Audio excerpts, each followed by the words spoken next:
Live from the atrium of Maison Radio Canada in Montreal, 4 federal leaders will debate for your vote. The leaders are here and ready to go. Mark Carney, Pierre Poilievre, Yves-François Blanchet, and Jagmeet Singh. They will debate the major challenges facing our country, from tariffs to the cost of living, public safety, energy, and leading in a crisis.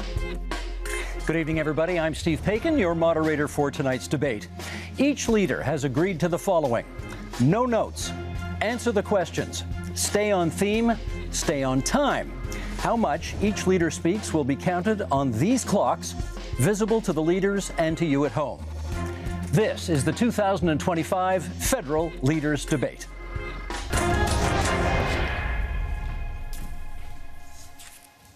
Well, welcome, leaders. Good to be with you here tonight in Montreal for what I'm sure will be a memorable evening.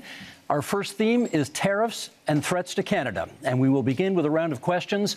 You will each have a minute to answer, and then we'll go to open debate, and the first question goes to Mr. Carney. Okay, what is the starting point for negotiations, Mr. Carney, with the United States if, as you have stated, our relationship with the U.S. is over as we know it? Well, first, Steve, may I thank you and also thank fellow leaders for their service to Canada, people at home for taking the time to watch. I just want to underscore the premise to your question, because I think the relationship that we've had with the United States, relationship over the course of almost the last 4 decades, which has been one of steady and increasing integration, has fundamentally changed, because the president is looking to fundamentally restructure the trading system. So the starting point has to be one of strength. It has to show that we have control of our own economic destiny, has to have a clear plan here at home to build this economy, to diversify our trading partners with like-minded countries, and also has to have a position of strength in terms of our reaction to the U.S. unjustified tariffs. And that's why we have put in place counter tariffs that have maximum impact in the United States and minimum impact here at home. Mr. Poilievre, would you do anything differently? Well, first of all, thank you, Steve, and thank you to our fellow contestants here today. It's an honor to be here. What would I do different? Well, I'll start by what I would do the same. I think we do need to counter the American tariffs with our own to deter this economic aggression. We must make clear that we will always be sovereign and independent. What would I be doing differently? Well, we need to be in a position of strength.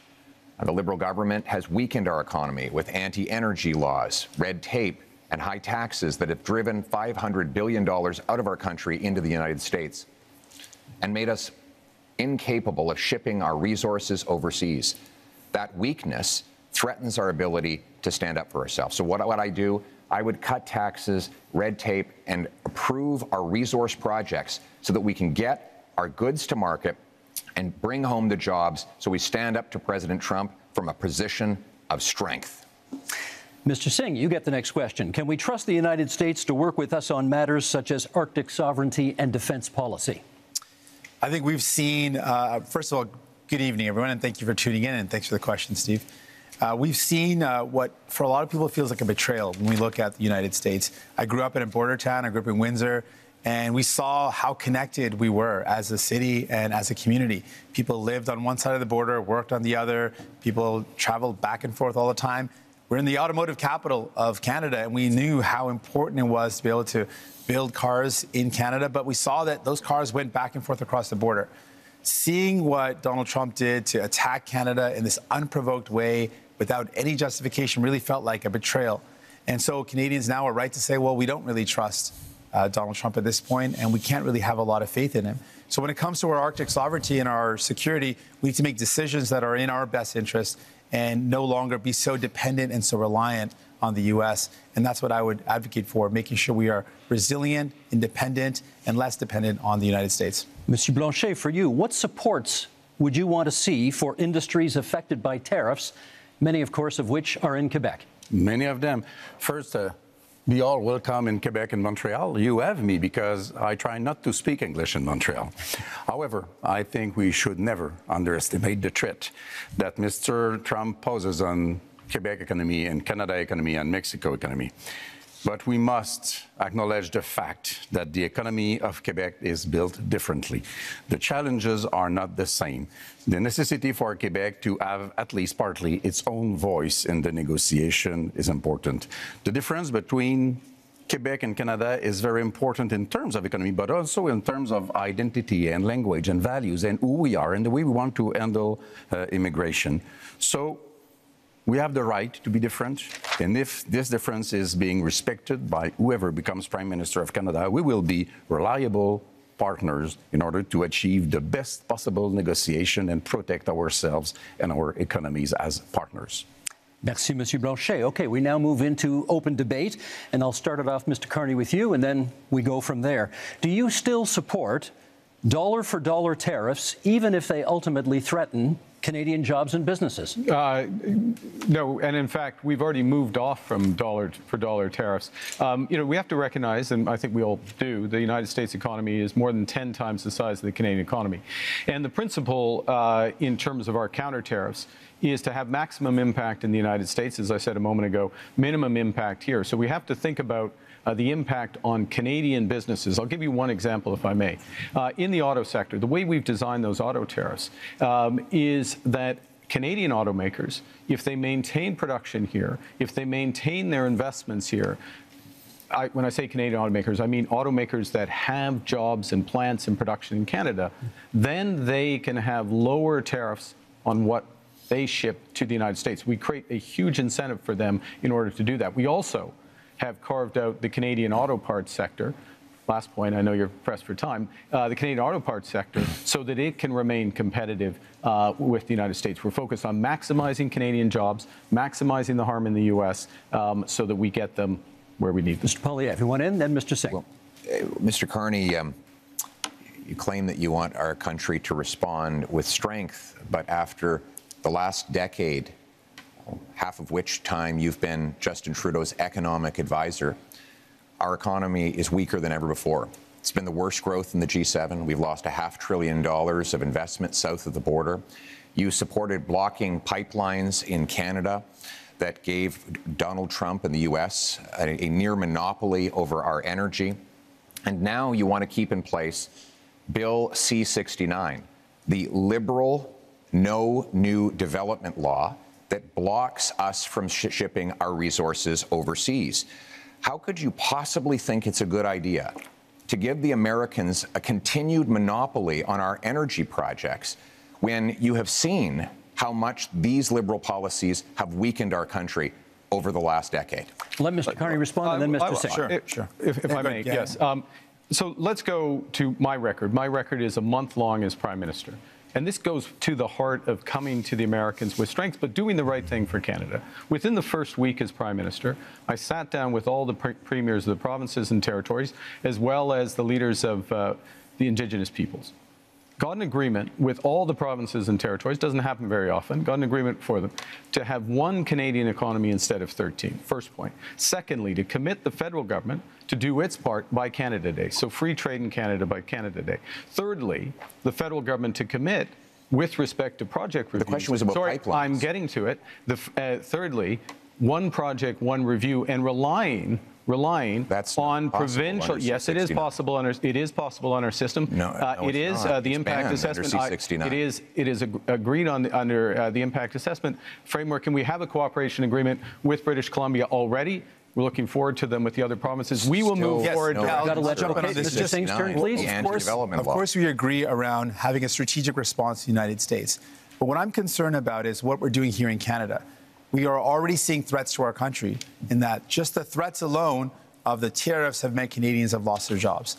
The threats of the tariffs that are in place right now, the impact of those tariffs is that we've lost jobs in steel, aluminum, and the auto sector. People are already losing their jobs.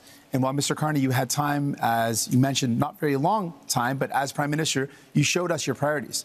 The first thing you did is you had traveled, you made a tax cut for millionaires, which was reversing on the capital gains. So you gave a tax cut to millionaires, but you didn't have time to increase the amount that workers get on EI. Right now, workers who are struggling and wondering, what am I going to do if I lose my job? Workers who've lost their job are saying, how do I pay my bills when EI only covers half of a worker's salary. Maybe 40 years ago that would have worked, but right now most workers are spending their entire salary just to pay the bills, to pay their mortgage and their rent, and to put food on the table. So EI is not good enough, and it shows Canadians that you didn't make it a priority to protect those that are impacted by these tariffs, that are threatened because their jobs are lost. We have not heard from Monsieur Blanchet yet in this segment, so please. Yeah, Mr. Carney, you are becoming a real Canadian leader, saying one thing in French and another one in English. You said in British Columbia in February that you would force oil and gas through pipelines through Quebec, either we wanted it or not. You would use emergency powers in order to do so. And 2 days later in Montreal, you said that you would never do that without the approval of Quebec. What's the point of using emergency powers if you do have the agreement of Quebec? However, I do agree with you. It's important to be very strong in front of Mr. Trump. However, I would keep the dollar for dollar policy. Don't be weak in front of Mr. Trump. And those counter tariffs have to be targeted. You have put out already $2 billion for Ontario auto industry, car industry, and the lumberwood industry in Quebec has already paid to United States $2 billion, and you have not raised one finger in order to help us. Let's get from Mr. Poilievre and then a response from Mr. Carney. Well, Mr. Carney refused to answer the question about pipelines. Just the other day, he said that he doesn't necessarily think we need to build pipelines. Let me tell you what that means. Right now, the Americans get 97% of our oil, 100% of our natural gas exports at big discounts. We have to send Canadian oil from Western Canada through the States just to get it back to Quebec because we don't have a pipeline. And now there's this law, Liberal Law C-69, which effectively bans pipelines. The 14 biggest energy and resource companies say it has to go if we're ever going to build another project. And I asked Mr. Carney why he would keep in place this anti-pipeline law that effectively empowers Donald Trump to have a total monopoly on our single biggest export. Why would you not repeal this Liberal law? Isn't it because you are exactly the same in the same line as Justin Trudeau and the rest of the Liberal team that is now making up your cabinet? Let's get a response. Well, let me pick up a couple of points that have been made. The first thing I did as Prime Minister was to cut the carbon tax. That's the first thing. Second thing is made a commitment that all proceeds from our tariffs will go to workers and those companies most affected. There were several points raised. Nothing so far. If I may, Mr. Steve, if I may address, I'm trying to do it quickly because several points raised.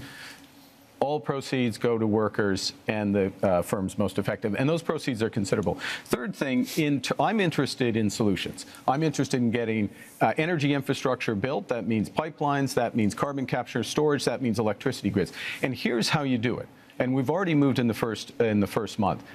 Cooperation agreements with the provinces. Guess what? We are a federation. You need to cooperate with Quebec. You need to cooperate with the provinces. You need to get First Nations and Indigenous people buy-in. You can do that through the one project, one review window that we put in place at that first ministers' meeting, as well as, if necessary, using emergency powers to fulfill the federal responsibility, but not the unique. Mr. Poilievre, you want to come back on that? What you're saying, Mr. Carney, with respect, is a total contradiction. The No New Development Law, C-69, guarantees there will not be one-stop shop because it requires the Government of Canada to actually duplicate So what Mr. Poilievre is saying is that have no rules, have no regulation, have one-stop shop over any energy. Mr. Singh, we just got to let him finish his sentence. Pollute. Let's just let him finish his sentence. Well, that is not true. In fact, Mr. Singh, the reality is we should have strong rules enforced once. We shouldn't have multiple levels of referral that it takes now 17 years to get a major project approved in this country. That is why in the last 10 years we've had the worst economic growth in the entire G7. We cannot afford a fourth Liberal term. We need a change, and the Conservative plan for a change will include repealing the anti-pipeline law so we can get our energy to markets other than the United States. Mr. Singh, then Mr. Carney. While these two compete about who's more pro-pipeline, I think what we need to do is, it's clear. The Liberals bought a pipeline. They built a pipeline. I don't know what Pierre is complaining about. That's what they did. I think what we need to do, if we're talking about energy in our country, we need to build an east-west grid. Let's use our power as a nation to build a national project that creates good jobs, that strengthens us for the future, where we connect the low-cost energy from jurisdictions and provinces across this beautiful land and have low-cost energy for businesses, for people, so we can build a stronger economy. That's the energy of the future that we need. Mr. Carney. 3 quick points. First, the pipeline built, yes, TMX built. That's why oil exports up 50% over the course of the last few years. Secondly, I don't think Mr. Singh is absolutely right about the east-west grid. Grid interconnections, which is part of the energy corridor, huge opportunities for this country. We have to be able to do more than one thing. Third point, fundamental point. We can give ourselves far more than Donald Trump can ever take away. If we have one Canadian economy, not 13, and if we just look at that agreement we got with the provinces, look at what Ontario and Nova Scotia have just announced in terms of their steps towards this, this is within our grasp. Monsieur Blanchet, what should we be prepared to concede in our negotiations with the United States? I want to be back to something that Mr. Carney said. You can't do something and the opposite, and you can't fill people's mind with nonsense. Quebec has, by law, its own environmental review institution, and you cannot, through a federal decision, even through a Quebec government decision, go over the BAP, as we call it. If the BAP says no, Just say. it's no. I know. Good. I know, Let's but this keep is that in mind. This is the point. This is, if I may, this is the point. The federal government can do the following, which is to take the decision to abide by the decision of the Quebec BAP. That is within the federal government's power. That is known as cooperative federalism. That's what we need to do. And do you understand one other point fast? This is what we need. If we, I mean, this is what we need to do in a crisis. Bref Moïse, and then Mr. Poilievre. Yeah. The building of those pipelines will take at least 10 to 14 years. Mr. Trump will be 90 years old, not president no more, and somebody of course, less terrible will be there before you can even dream of having oil through this pipeline of yours. We're less than a minute to go. Mr. Poilievre, I promised you next. Listen, after the last 10 years of Liberals blocking pipelines and killing jobs. Sounds wild when you say that. We actually need to get things done. Sense. We need a change, and our Conservative plan for change will repeal the No New Pipelines law. It will create a true one-stop shop, set up shovel-ready zones with pre-permitting so that we can approve LNG liquefaction export plants, mines, pipelines, nuclear plants, and also hydroelectric dams so that we can generate the power we need to be strong, self-reliant, and stand on our own 2 feet for a change. Last quick word to Mr. Carney. Okay, quick word. Bringing it back to what we were talking about, which is tariffs, the threats to Canada, how to negotiate. We need these options. We need these options to build domestically, to build one Canadian economy. We need to act. We need to diversify our trade partners. And that will is give our us time in this segment. That is our time. Okay, you know my job tonight. I got to be the heavy guy here every now and then, making sure everybody comes to time. And I'm keeping an eye as well on making sure that everybody gets rough justice over here. That concludes our first section and our first debate. Up next, affordability and the cost of living. Our goal is to double the pace of housing construction. You will lower your bills, build homes you can actually afford. Il faudra parler des entreprises du Québec, des travailleurs du Québec, des aînés du Québec. A big, powerful bring-it-home tax cut on work, investment, energy, and home building. Okay, leaders, same idea, one-on-one questions followed by open debate format. And Mr. Poilievre, you get the first question this time. Many provinces, including some provinces with Conservative governments, have ambitious housing targets, none of which have been met. Why do you think your housing plan will be any different? Let me start by talking to the young people of the nation and those who are aspiring to home ownership. You know, it was only 10 years ago you could buy an average house for $450,000. But in the last lost Liberal decade, housing costs have doubled, rising faster than in any country in the G7. And so now our youth cannot afford a home, and our seniors are worried about being evicted. We can't afford a fourth Liberal term of rising housing costs. We need a change. And our Conservative plan for change will, 1, axe the federal sales tax on new homes. 2, incentivize municipalities to cut their construction taxes to bring houses down in cost by $100,000. 3, sell off federal land for homes.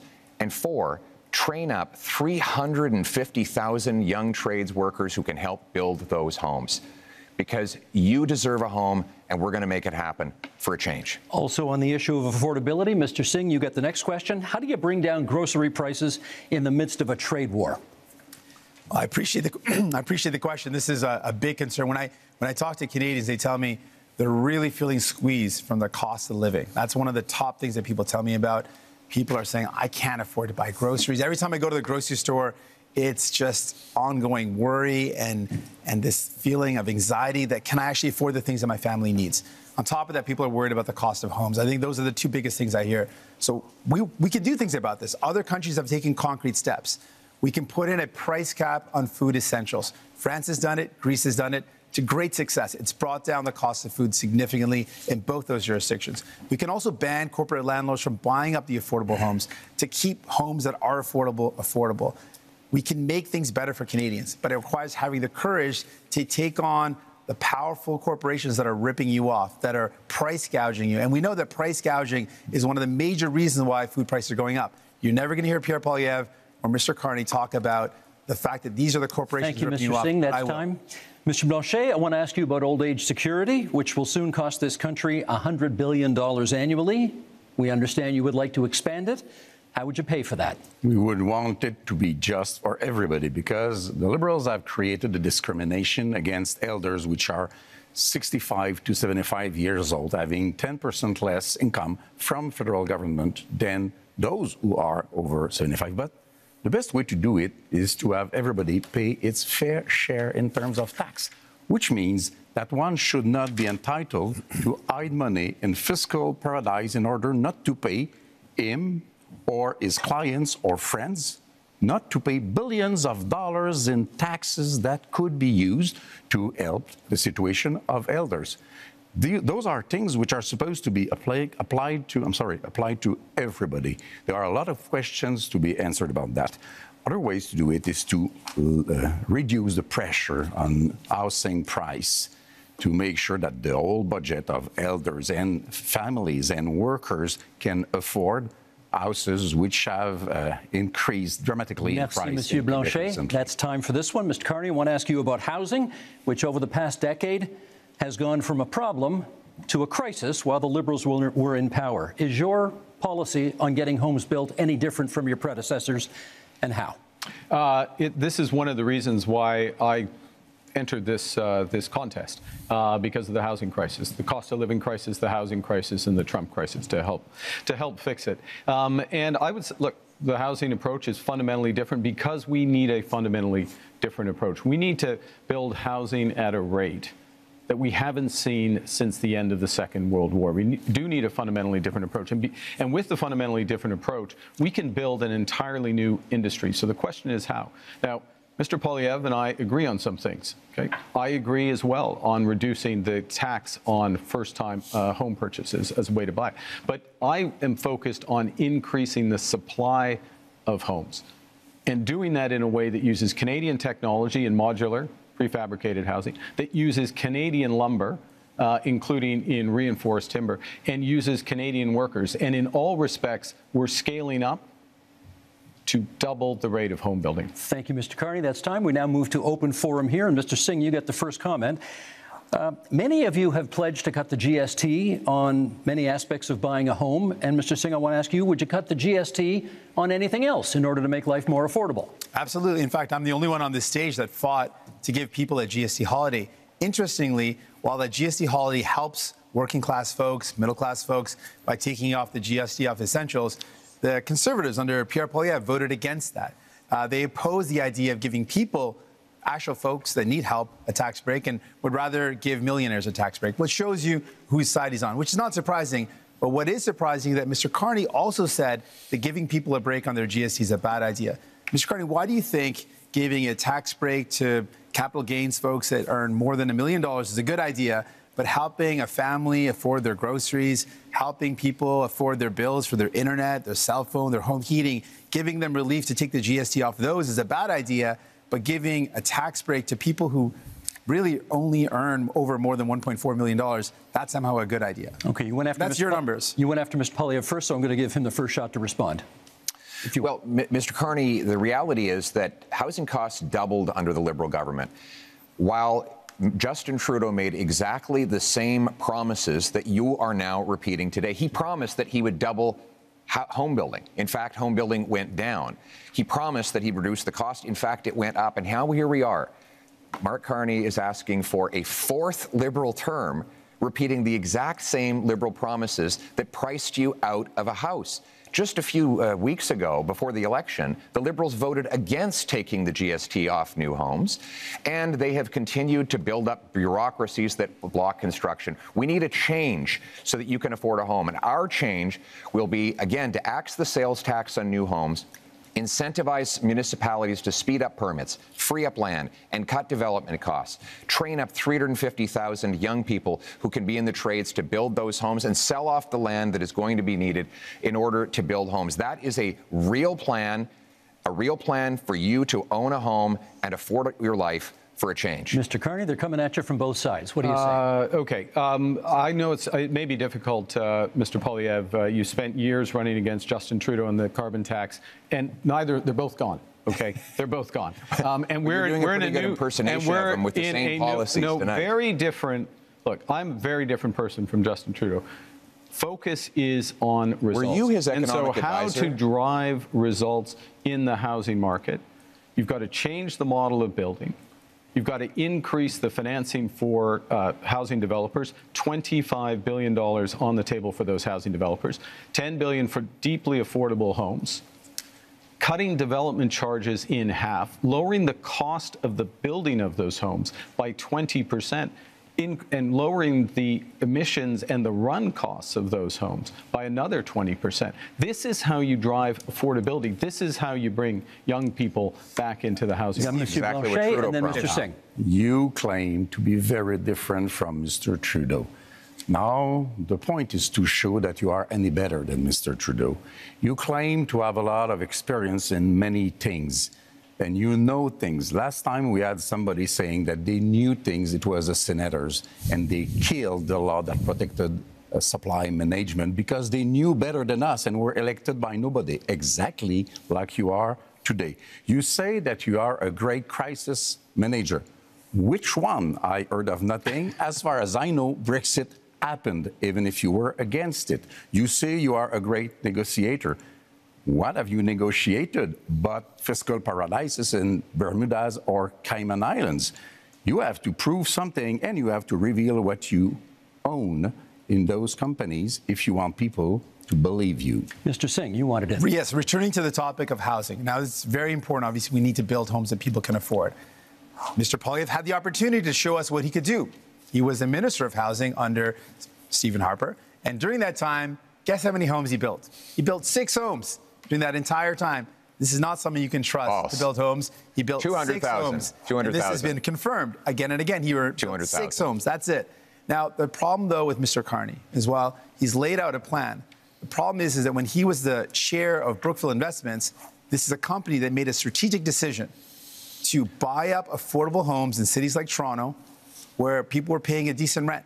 And they purposely bought those homes, kicked out the tenants, and jacked up the rents. That is not someone you can trust, sadly, to deal with the housing crisis when, Mr. Carney, you profited off of it. We're going to get responses here. Mr. Poilievre first, Mr. Carney second.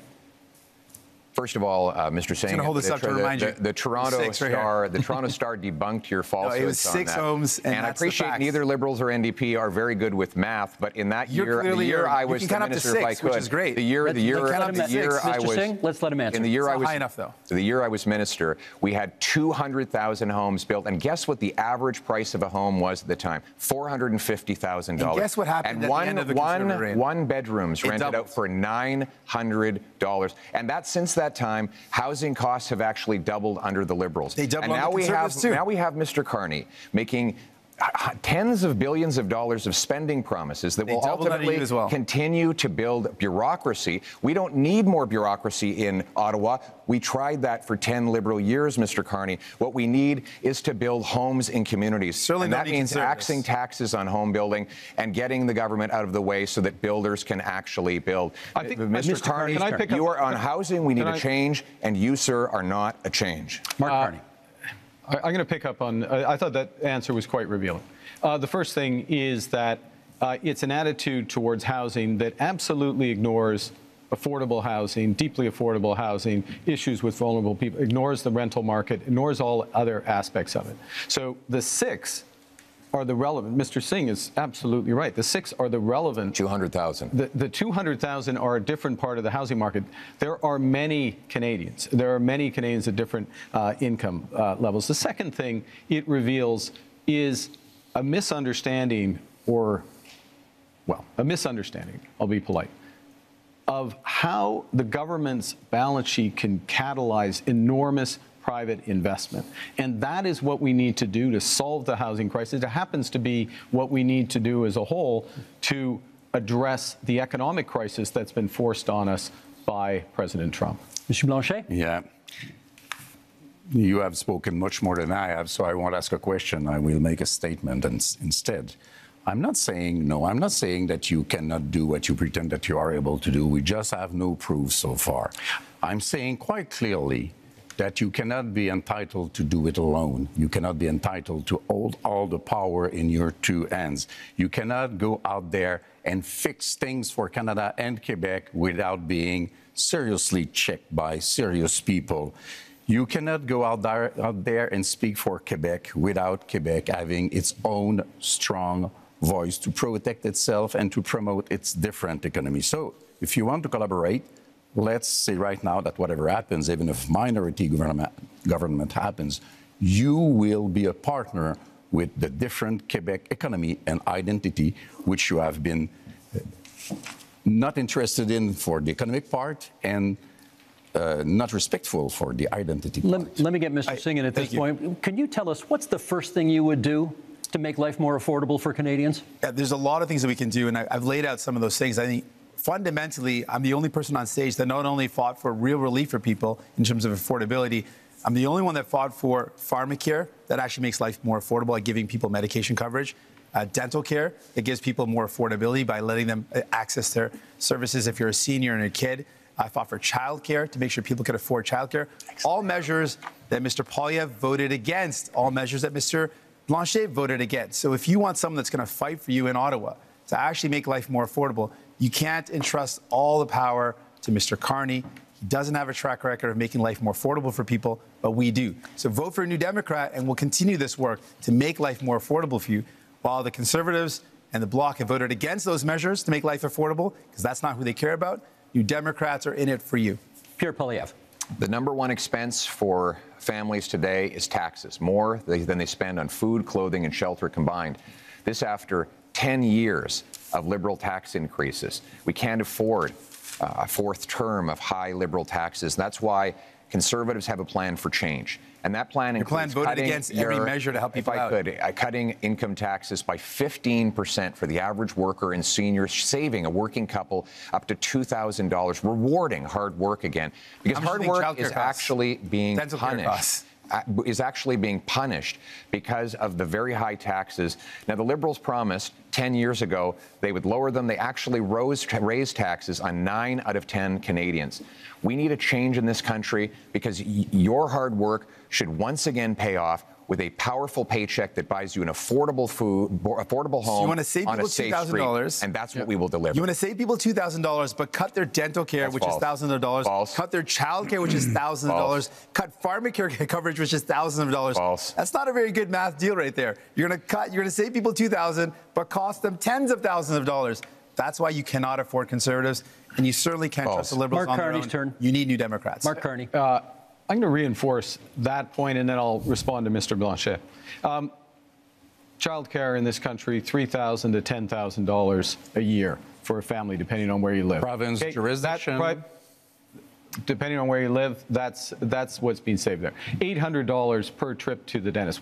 We've expanded dental care to 8 million Canadians. 8 million Canadians. Because New Democrats Pharmacare. These are fundamental issues for affordability. We're talking about affordability and taking them off in order. And that's why you need to tax. Quebec, that's not what I've said. And in terms of income taxes working with Quebec for Canadians, yes, absolutely. Throughout the short time I've been Prime Minister, working directly with the Premier of Quebec, our Minister of Foreign Affairs, our Minister of Finance are from Quebec. Quebec and Quebec issues, whether it's Why supply haven't you answered Mr. Legault's letter? He asked 5 things in a letter. He reduced his expectations. We're talking about... And you did not even answer him. And tonight, you are so much in love with Quebec. Steve, the question that Canadians have to ask, why vote for Conservatives? He's got the... Mr. Singh, sorry, he has the floor. Come on. The question you have to ask is, after a decade of Liberal promises, can you afford food? Is your housing more affordable than it used to be? What is your cost of living like compared to what it was a decade ago? And are you prepared to elect the same Liberal MPs, the same Liberal ministers, the same Liberal staffers all over again for a 4th term? Mr. Carney, Justin Trudeau's staffers are actually here with you at this debate in Montreal, writing the talking points that you are regurgitating into the microphone. How can we possibly believe that you are any different than the previous 10 years of Liberal government? 25 seconds left in this segment for you to respond to that. Look, I do my own talking points. Thank you very much. The biggest risk we have to affordability, the biggest risk we have to this economy is Donald Trump. So first and foremost, we've got to get that right. Secondly, we need to do it in a way that brings everyone along together. That means preserving pharmacare, dental care, child care, reinforcing health care, spending our intrusion in Quebec jurisdiction over and again. I like if we're any better than we are. The clock is there one thing Canadians can do that Quebecers cannot do? You are doing intrusions in our jurisdiction with our money, pretending you are better, and most of the time you try to copy what we did with our own money against us. What's that? As a policy, don't you have your own things to care about? That really is time for this segment. I wanted to be polite and let everybody finish their points, but I'm far beyond, we got to move on. I took the liberty. Thank you. Okay, that ends Section 2. Up next, public safety and security. Fight crime, to protect Canadians, and to build communities that are safe, secure, and strong. Keep crime, drugs, stolen cars, and other illegal substances out of our country. We're going to invest in our borders, and that means hiring more border officers. Resources are in short supply, not enough staff. This is not the nice way to treat people who come to our border. Okay, same format, one-on-one questions and then open debate. Monsieur Blanchet, you get to go first in this one. Public safety and security. For a lot of people, that means the fentanyl crisis. I'd like to know what you could contribute to ending that crisis in this country. The fentanyl crisis is a very serious issue, which is a bit less important in Quebec than it is in British Columbia. I think the whole border thing is the real issue. Immigration is a very important issue for Quebecers. Immigration has to be dealt with in an orderly fashion. Our borders are not dealt with in an orderly fashion. The rules are not respected. The rules are unclear. Some rules even invite people to hide for 2 weeks illegally before coming out. Some things has to be done. The situation of one person asking for asylum may take as much as 4 years without us reducing the number in order to deal with them in a human way. The services for every citizen in Quebec are being reduced because we cannot afford the fact that we are receiving much, much more people in Quebec from this specific type of immigration than we can afford, and we cannot teach them French. That's time, Monsieur Blanchet. We can, of course, return to the immigration issue during open debate, should you choose to. Mr. Carney, question for you. The Liberal gun buyback policy, not considered a success by many people. Reviving it is in your platform. Yeah. Why would it work this time? Yeah, I think, well, what we've seen with that policy is some success at the commercial level, but not at the individual level, because it hasn't been, in my opinion, it hasn't been organized properly, and it needs to be organized properly. And I've instructed the Minister of National Security and Public Safety in order to do that.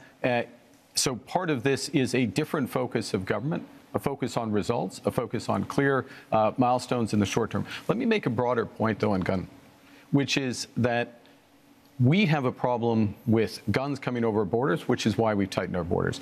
We have an issue, though, with a gun industry that is continually coming up with new forms of assault rifles, mass killing machines. We banned over 2,000 of these. Every single time there has been a vote in the House of Commons on gun control, Mr. Poilievre has voted against it. You can't be tough on crime unless you're tough on guns. Mr. Poilievre, you can come back on that in the open debate if you want to, but my question for you in this segment is, Indigenous people are statistically overrepresented in our corrections system. Are you concerned that your tough on crime platform will make that worse?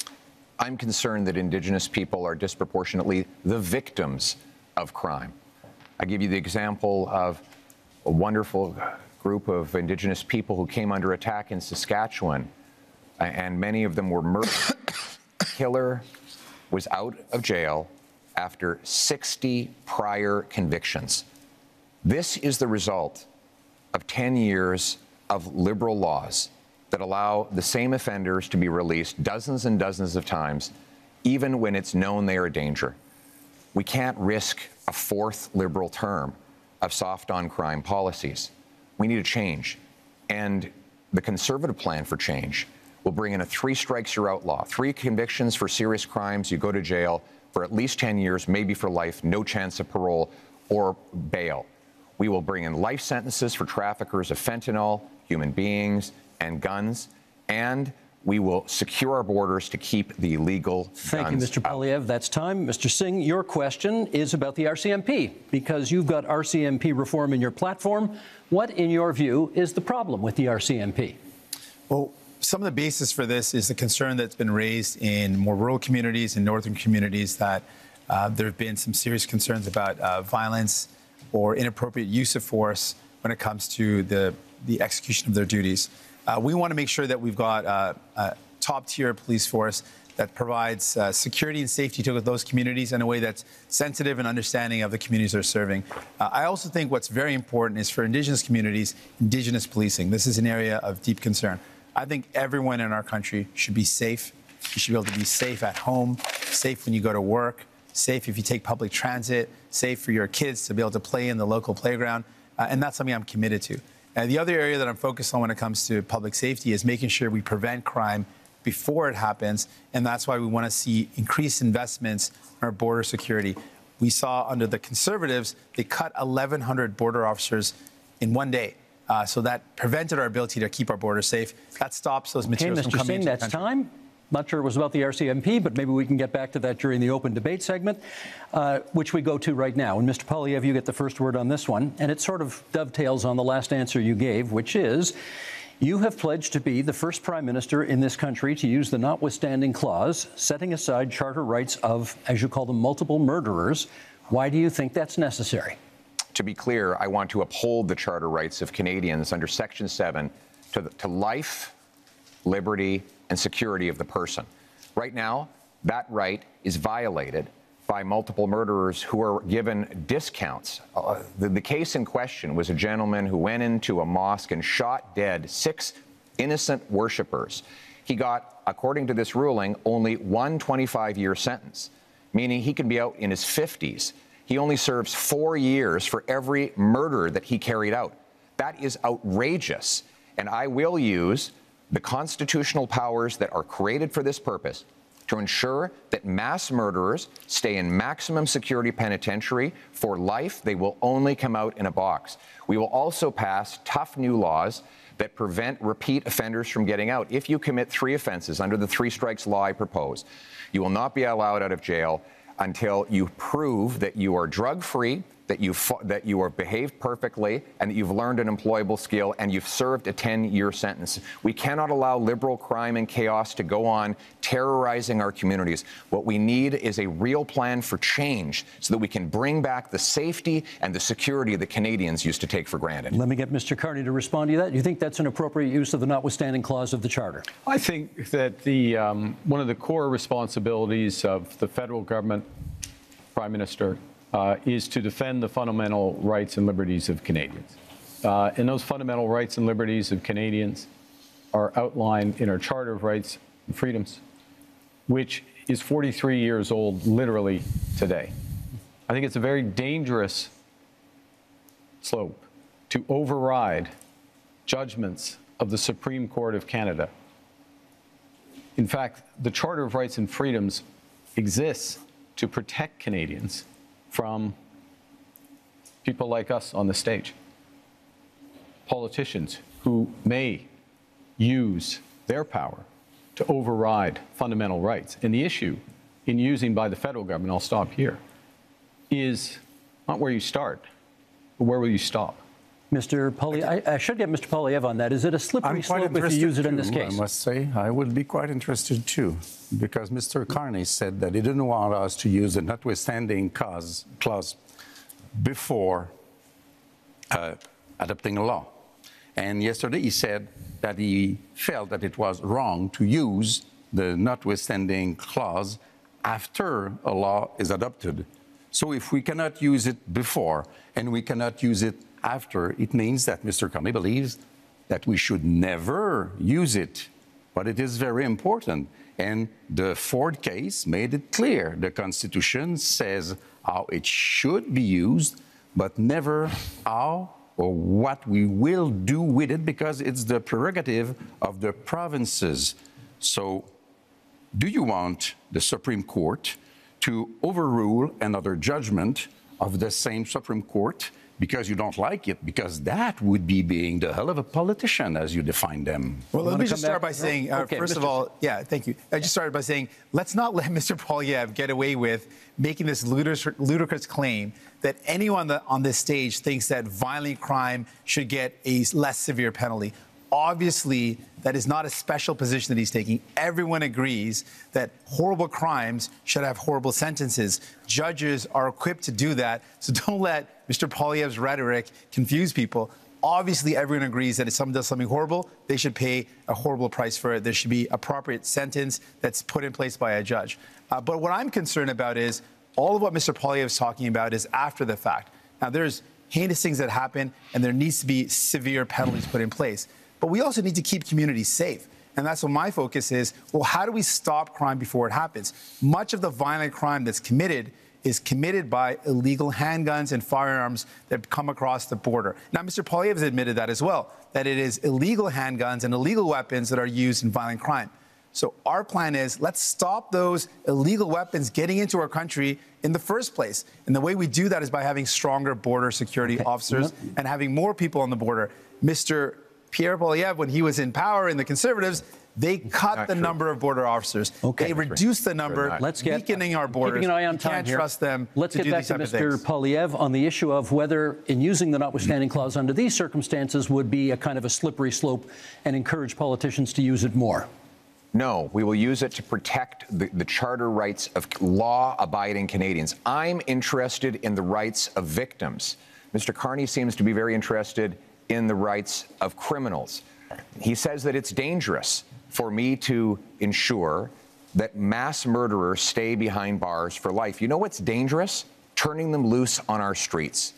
I don't think you appreciate, sir, the chaos that is unfolding in communities. In Toronto right now, the police have been forced to tell people to just let the thief steal the car. When they break into the house, just take the keys. Just let them take the keys so that you don't get hurt. People are living in terror in many of our communities precisely because of the catch and release bail law, C-75, which requires judges release the accused at the earliest opportunity under the least onerous conditions. Every single member of your Liberal caucus and your Liberal cabinet voted in favor of this bill, and they are all determined to keep it in place despite constant promises to the contrary.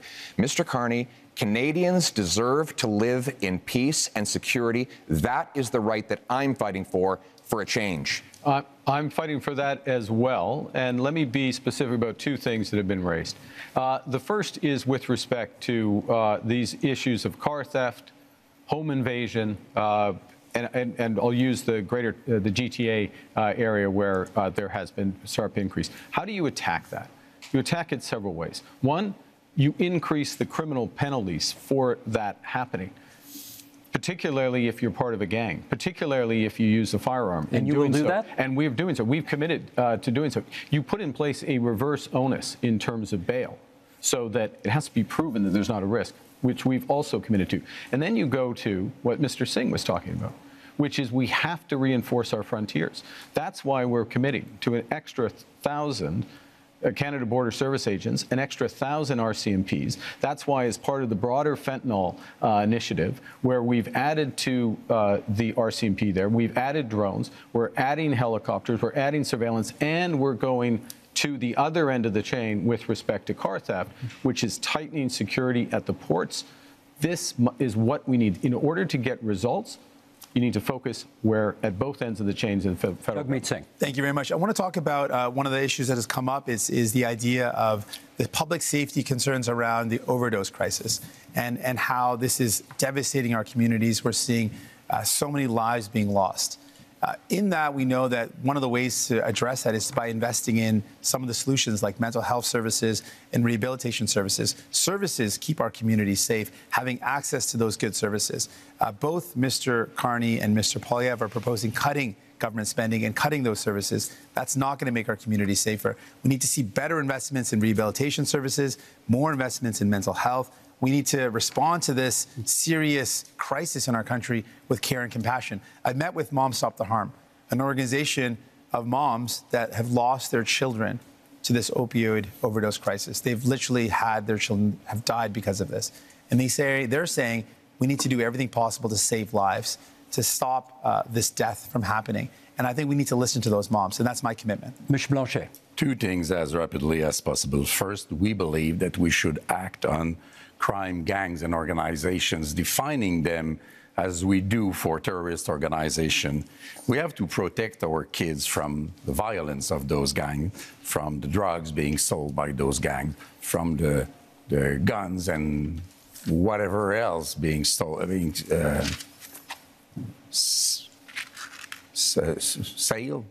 being by those gangs. Sold? And not sold, being, you purchase a thing and selling, sold by those gangs. And we mostly have to protect our kids from being recruited by those gangs, becoming violent at 13 and 14 and 16 years old, because this is the real fear of parents like I am. This is a very dangerous situation. I want to come back to immigration because we said that we would come back to immigration. Do you remember the Century Initiative, a sad memory? Officially, they said that they had not considered Quebec difference. They had not considered Quebec language. They wanted Canada to be a 100 million people country by the end of the century. Mr. Barton told me himself that he had not even thought about the Quebec difference in that analysis, and one of his closest collaborators is now a close counselor to Mr. Carney, which seems to be part of that kind of project or ideology. So it is impossible for Canada to have all those people come into Canada. It is impossible for Quebec to receive all those people. And in Quebec, we have the language and values and secularity of the state issue, which is very important. So I say, pause. Let's do things properly. Let's receive migrants in an orderly fashion and successfully as a measure of respect for them also. Mr. Poilievre, you wanted a word. I speak to families all the time who are terrified by the scourge of drugs and illegal guns. And we know those guns are not Grandpa Joe's hunting rifle. So when the Liberals try to ban hunting rifles, they're really going after the wrong people. 90% of guns that come in that are used in crime are smuggled illegally over the porous, Liberal-run borders. The border, and that's why the police. border officers. It's not true, and that's why the police. Cut the border officers. The police in the actually, facts. if I could, the police actually endorsed me. The police in Barrie, in Peel, in Sault Ste. Marie have all endorsed me because they know that I will go after the gun smugglers and criminals with 2,000 extra frontline border guards that will stop the guns from coming in. Now you want to hire but unlike the Liberals and NDP, I will not ban hunting rifles. The Liberals want to protect. I want to protect Canadians from criminals. The Liberals want to protect turkeys from hunters. I think we know which one makes the most Carney, sense. quick intervention, Mr. Carney, and then I got a question for each of you before this segment's out. Okay. We absolutely fully support hunting and rights of hunters and Indigenous Canadians. But I want to raise an issue, which is a serious issue, talking about safety. There are people, we're in Montreal, in Toronto, across this country, who fear going to their synagogue, fear going to their community center, fear taking their children, leaving their children in school. And this has to stop. This is it's totally unacceptable. So what we're proposing is to make it a criminal offense to threaten or to impede anyone from being near or going to their place of worship, their school, their community center. This, it pains me that when we have to do it, because this is not what we should be doing as Canadians, of course, but we will put that in place. Let me get back. And this is a fundamental issue with respect Let me to get 10 seconds from each of you before this segment's out on what you perceive to be the biggest security threat to Canada right now. 10 seconds each. Mr. Poilievre. The physical security threat to our country is the rampant crime wave that is running out of control. After the last decade, we had a 116% increase in gun crime. We need to lock up the criminals. I got to hold you to 10 seconds. Mr. Carney?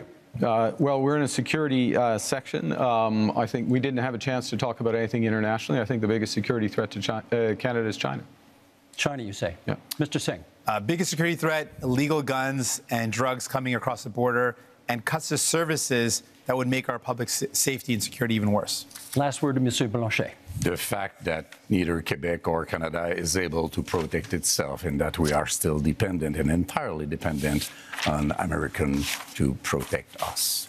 Okay, that is the end of that section. Gentlemen, up next, energy and climate.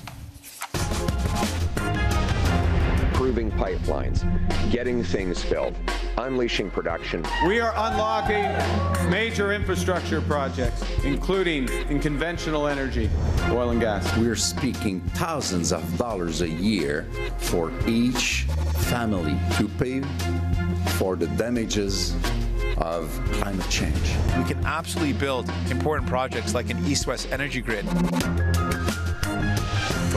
Energy and climate change. I know how much all of you love talking about pipelines, so here we go. Mr. Singh, to you first. Should Canada build new pipelines to get our oil and gas to market?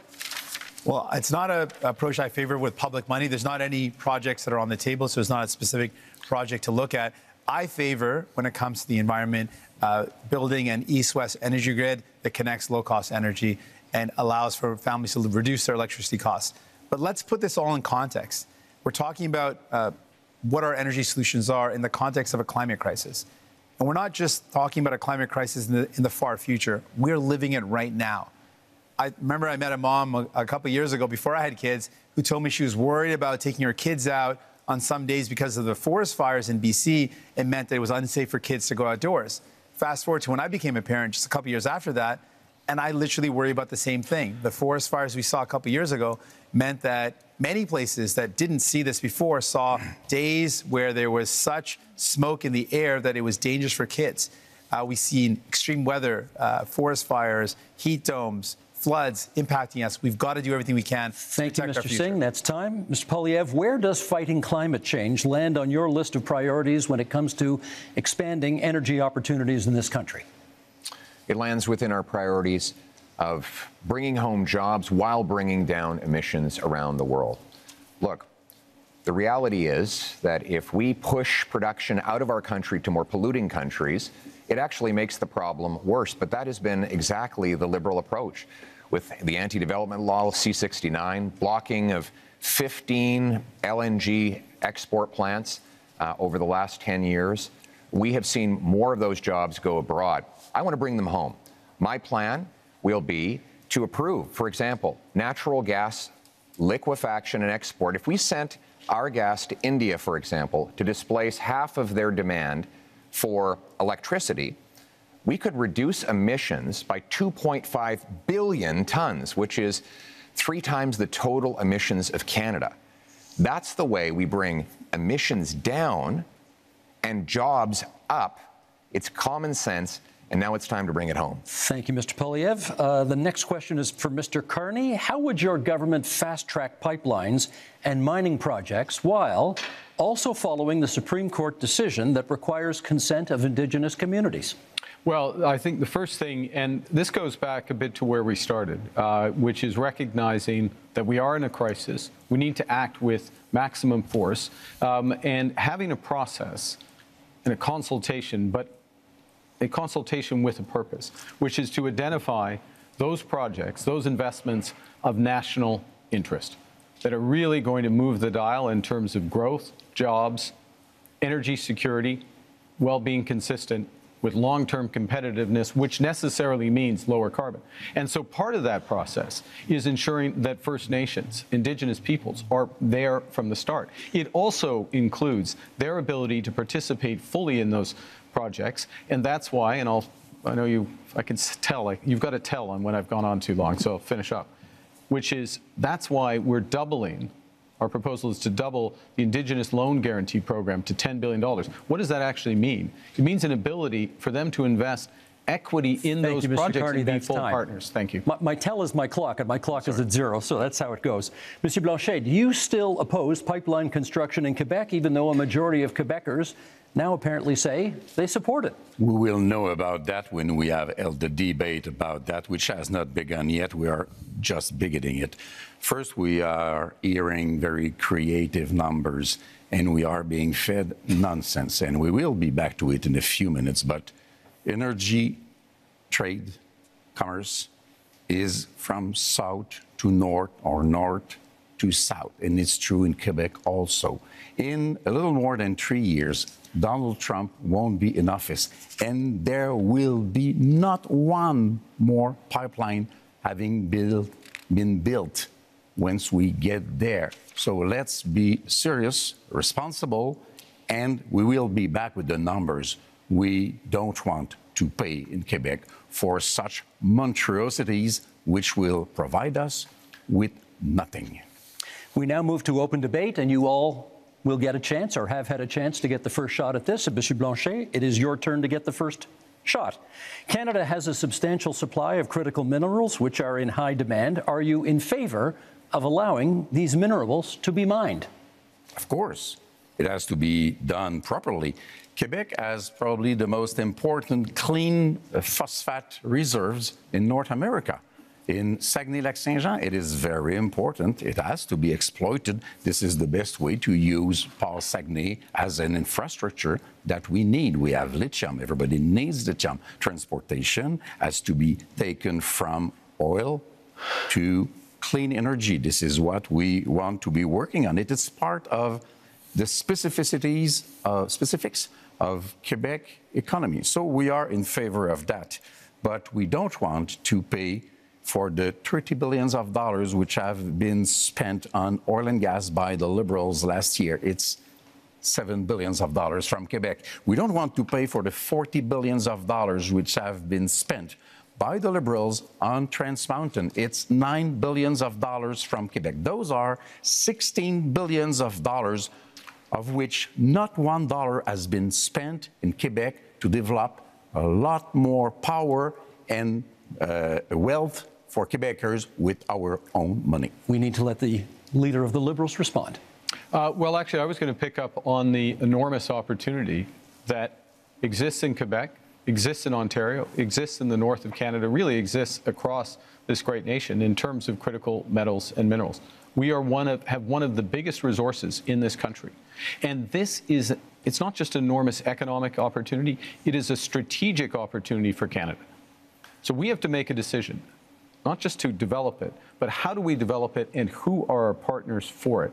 Do we become more dependent on the United States, which is what they want? By the way, President Trump this week said he might put a tax on critical metals and minerals, just showing again the unreliable. If I may, and so the discussions to negotiate. If I may finish. Let him finish. Let me finish. So the opportunity includes in Europe and includes in Asia as our partners. Last point. In order to get it done, we'll put in place a first and last mile fund. So these projects are connected to road and rail so they can go quickly to market. And we will have all of the other fast tracking measures in place that I talked about earlier in terms of capital, timing, approvals, so that we can move quickly, we can be stronger at home. Always with the approval of Quebec. Mr. Singh has the floor. We should absolutely take advantage of the fact that we've got incredible amounts of critical minerals in our country. And the way we do that is with any energy project or any project of this nature, make sure it's got the local community buy-in. It creates good jobs in communities, make sure we are meeting all our environmental needs, and we work with Indigenous partnership. And so I absolutely agree with that. I want to build on something Mr. Blanchet mentioned about the investments that this country has made. What I found very troubling is that the past number of years, the Liberal government record is one where we have spent the most subsidies compared to any other country in the G7 on subsidizing oil and gas. These are highly profitable companies. You voted I think that's for the it. wrong thing to do. We fought against it again and again. No, you voted and then for the it Liberals have continued to do it. And so my question really to Mr. Carney is, will you commit to ending oil and gas subsidies? Yeah. We should be using that to invest in people, not giving it to highly profitable oil and gas companies. Yeah, we talk. I promised Mr. Poilievre the next, we'll come back and get that question answered. Mr. Poilievre. Well, Mr. Carney, you point out that Donald Trump has a wrong-headed idea of putting a tax on our mines and our industry. And that is wrong. But so do you. You want to apply a massive industrial carbon tax on Canadian mines, Canadian steel mills, Canadian aluminum plants, You want to let them just Canadian oil and gas. And your idea is to double the tax that Trump is applying by hitting them a second time. This will do nothing for the environment. It will actually ship our jobs south of the border, So Mr. Poilievre's plan is let them pollute as much as they want. President Trump Not a good wants. My plan is to bring that production home here to Canada. For example, I will give a tax credit to low-emitting Canadian industry like Quebec's aluminum, for example, or British Columbia's natural gas, so that we not only bring home the production, but we do it below global average levels of emissions, so that we actually help the environment while bringing home the jobs for our people We have to let him at the same time. That is a sensible, pragmatic approach that puts us in charge of our economic destiny so we can stand up to the Americans from a position of strength for a change. Mr. Carney, we've got, hang on a second. I want to give you a chance to speak to Mr. Singh's criticism about oil and gas subsidies and Mr. Poilievre's criticism about the industrial carbon tax. Okay, I'm going to make 3 points. I'll make 4 if you want me to respond to that, but I want to make 3. The first is that I answered this question last night, but I think the puck had already dropped in the Canadians game, so not everyone heard it. Yes, end to oil and gas subsidies. That's why you need new Democrats. Secondly, I would have done it independently. Secondly, recognizing that the biggest component of that was the cost of building Keystone. Keystone, which is the pipeline which has helped to increase oil and gas oil exports rather by 50% in this country. That is an asset of the people of Canada. We own it. And the question of what to do it. So it's not a subsidy that has disappeared, it's actually an asset of Canada. Let me make a third point, though, in terms of where the oil and gas industry, particularly the oil industry, wants to and needs to go, which is to become low carbon in the production and transportation of oil. One of the big projects we need to move forward with is carbon capture and storage, the Pathways project, so that we have oil and gas that is competitive, not just today, 10 years from now and 20 years from now, as the world uses less, we want to have more market share. We need to do that. And my government will move that. But by definition, a subsidy isn't when we buy a pipeline. I'm talking about subsidies that go to oil and gas companies, independent, separate from the country, oil and gas companies. That's what I'm talking about. The figure you quoted last night included the cost of the pipeline. Do you want to address billions his of point? dollars are spending. We got to stop spending. Sorry, can we get you to address his point about the industrial carbon tax? How much will the industrial carbon tax add to the price of a car? So the first thing I want to say is we have, I'm going to address the broader point. Well, the broader point is the entire absence of a climate plan from Mr. Poilievre, which, by the way, is going to put our industry and our country at a disadvantage as we're looking for new trading partners. Guess what? Most people want to deepen our partnership in Europe, in Asia. Those countries care about whether or not you've made progress. Second thing is, we're designing a program so that the big polluters pay Canadians at home for making responsible climate choices, for retrofitting their home, getting their emissions down, or improving otherwise. And that is smart climate policy. It's better for the big polluters, and it's better for Canadians. Pierre Poilievre. Mr. Carney didn't answer my question. I asked how much would an industrial carbon tax on Canadian steel add to the price of a car. He won't answer because he knows that it will be very expensive because there's lots of steel in cars. Now, well, Mr. Carney has temporarily But do you know the answer? hidden the you don't know the carbon answer tax. either. You're just throwing out thousands of dollars. Thousands of Just dollars. making it up, though. You don't extra know. cost. I do know the answer to that question. He's wrong. When you add taxes to steel, you raise the price of everything that uses steel. When you add everything taxes it's a strawman argument to say, do you know the price? When you add the carbon tax onto the price of, for example, fertilizer, you increase the price of food. So while Mr. Carney has temporarily hidden the Liberal carbon tax at the pumps while keeping the tax fully in law and planning to raise it after the election, he's also going after a tax on our industry that will ultimately be passed on to you. After a lost Liberal decade of rising costs, we cannot afford a fourth Liberal term. We need a new government that will fully axe the carbon tax, increase the jobs that we have here in Canada, and bring down your cost of living. We've got just a little over 3 minutes left in this segment. So, Mr. Singh, I want to ask you, do you think climate change is still a priority from Canadians? You're out there. What are you hearing? Absolutely. You speak to any young person and they think, we're seeing climate crisis in front of us happening right now. You speak to seniors who say, we used to be able to live in our homes without air conditioning, and now we're seeing heat crises in communities that never had worries about extreme weather. We're seeing flooding, we're seeing forest fires like never before. We are living in a climate crisis. So Canadians are absolutely worried about it. As soon as we come into a summer, we start seeing those forest fires again. It's top of mind for Canadians because they're living it, they're seeing it. And I want those Canadians to know, Mr. Carney is not going to end those fossil fuel subsidies unless I'm there to fight back. Mr. Poilievre wants to let big polluters pollute as much as they want, poison our beautiful land, our water, and air. He wants to let them dump into our oceans. I'm going to fight back and defend our environment. Monsieur Blanchet, on the issue of whether or not people still care about climate change. I think people should be kept very informed about climate change because we are in a very strange denial situation about climate change, which still exists and is very expensive. And I'm sorry to crash your party, guys, but you are telling fairy tales. Clean oil and gas is a fairy tale. Large-scale carbon sequestration, sorry, I'm French, is a fairy tale. It does not exist. If Alberta wanted to exploit oil and gas and it were not a matter of pollution, I wouldn't mind at all. That's their business. Our own powerhouse in terms of energy in Quebec is clean energy. We are the best place in the world to achieve that. Our market is the northeastern part, Democrat part of United States. We want to keep our money to create wealth in Quebec for Quebecers.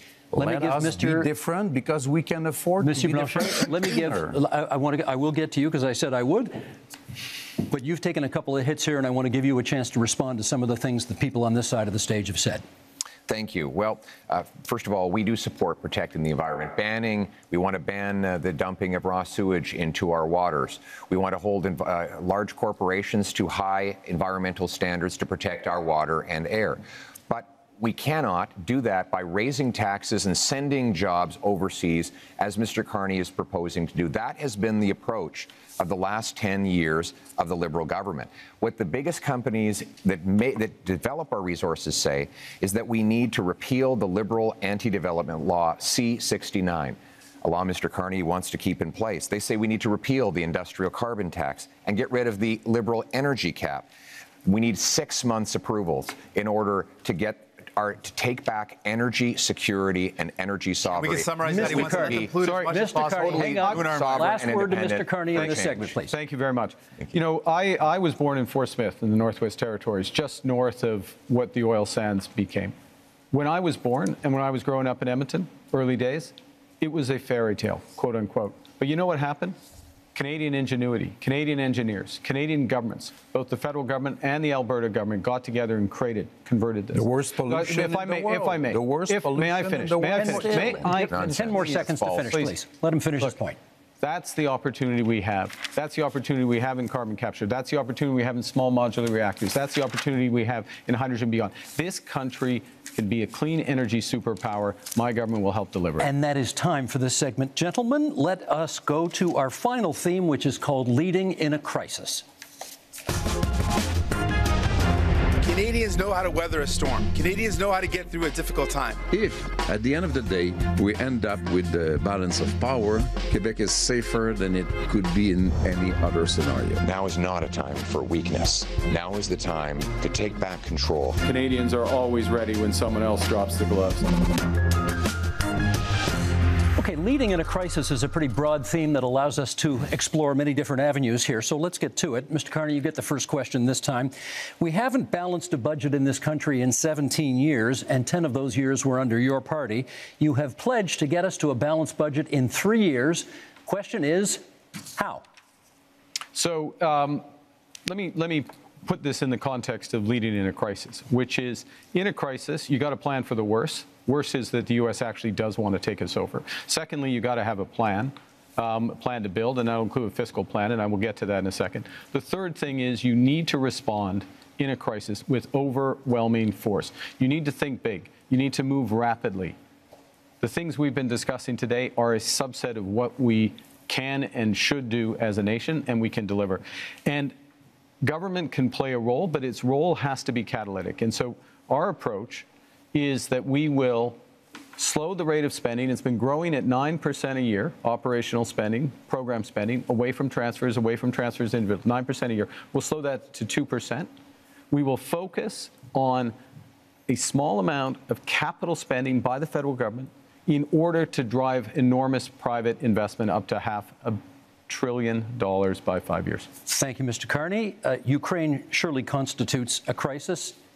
Leading in a time of crisis, Mr. Poilievre, question for you. If the United States withholds support from Ukraine going forward, do you believe Canada should commit more to assist? I believe we should continue to support Ukraine. Our party supported donating missiles that the Canadian military was decommissioning. We supported funds and other armaments to back the Ukrainians in the defense of their sovereignty. We also need to rebuild our own Canadian military because the Russians want to make incursions into our waters. We'll be buying 4 massive Arctic icebreakers. I'll be opening the first Arctic base since the Cold War in Canada, CFB Iqaluit. We're going to double the size of the Arctic Rangers and fill the vacancies in our Canadian armed forces. We need a change to rebuild our military, which has been so disintegrated under the cuts and the mismanagement of the last 10 years. But we can have a change because we have the best soldiers, sailors, and airmen in the world, and they will have full backing from my government if you give me the honor of becoming Prime Minister. I may come back to that one in the open forum because I'm not sure we got an answer about Ukraine on that one, but okay. Well, going on. Monsieur Blanchet. The answer was yes.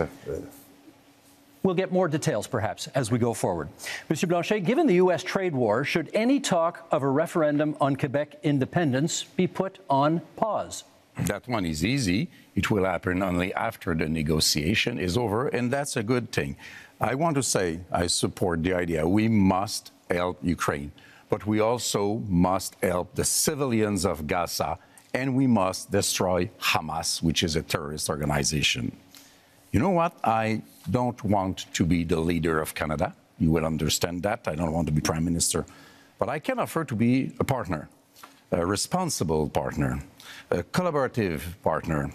If Quebec is respected in its differences, in its aluminum industry and lumberwood industry and culture and French language and values of secularity of the state, which is the price to be paid in order to have real equality, Then, if we are respected, we will be a partner, and then even Canada will be stronger in its negotiation against Donald Trump. This is what I am offering. Respect us. Mr. Singh, I watched last night's debate. You seem very eager to talk about health care, so let's talk a little more health care right now. You have made many promises on health care. If a province says to you, we'll take your money for health care, but not your conditions on how to spend it, what do you do? We've got to negotiate. We can't be giving away money without clear conditions. We're in a healthcare crisis right now, and a crisis that is hurting people across this country. People are waiting desperately in line in emergency rooms for hours and hours. Seniors are waiting for years and years to get the care that they need for surgeries that would remove pain or help them deal with mobility issues. We're in a serious crisis. Healthcare workers are burnt out. They are overstretched. And what we're seeing is more and more privatization, and that is hurting our public universal healthcare system. So we've got to fight back against it. We cannot allow our public money to go to a for-profit private clinic lining the pockets of a rich CEO or investors instead of going towards care. We need to make sure that we are investing in solutions where care gets to people, not profiting those at the very top. And so that's my commitment. I'm going to fight to make sure we defend our healthcare against the threats of Americanization and privatization. Okay, we now go to open forum debate, and perhaps, Mr. Poilievre, you get the first word here. This might be a good time to put a little more flesh on the bone of what you think Canada could do for Ukraine if the U.S. backs out. Yes, and my answer is that we should continue to support Ukraine. We don't need to follow the Americans in everything they do. When they're wrong, then we will stand on our own and with other allies. And with respect to Ukraine, that, of course, includes support with intelligence, equipment, armaments, but it also includes defunding Putin. Right now, Vladimir Putin has a monopoly on the European energy market because, frankly, the Liberals blocked exports of Canadian natural gas off the Atlantic coast. They blocked multiple projects.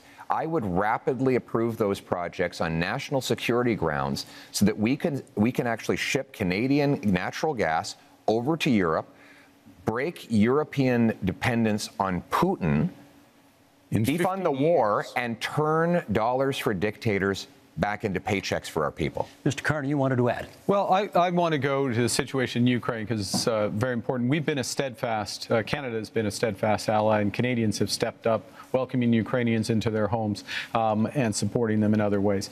You know, in my first month as Prime Minister, we joined the coalition of the willing to support Ukraine as the U.S. stepped back. So led by France, the United Kingdom, with Ukraine, number European nations, Australia, ourselves, New Zealand. That's an example of how the new world is going to be, Canada participating in these areas and helping.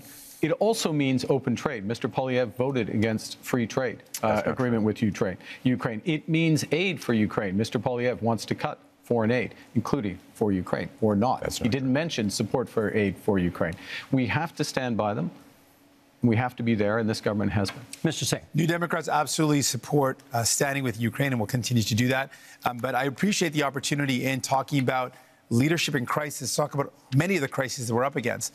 And one of the crises we're up against in our country, with the threat of Donald Trump, with the threat of the trade war, and with the privatization and Americanization of our healthcare system, is the healthcare system. And what we have learned today, you know, Mr. Carney mentioned slowing operation spending. That's a cut to services. He said his plan. He has a plan to balance the operating budget within 3 years. That's going to require massive cuts to spending. We calculated that at $43 billion in cuts.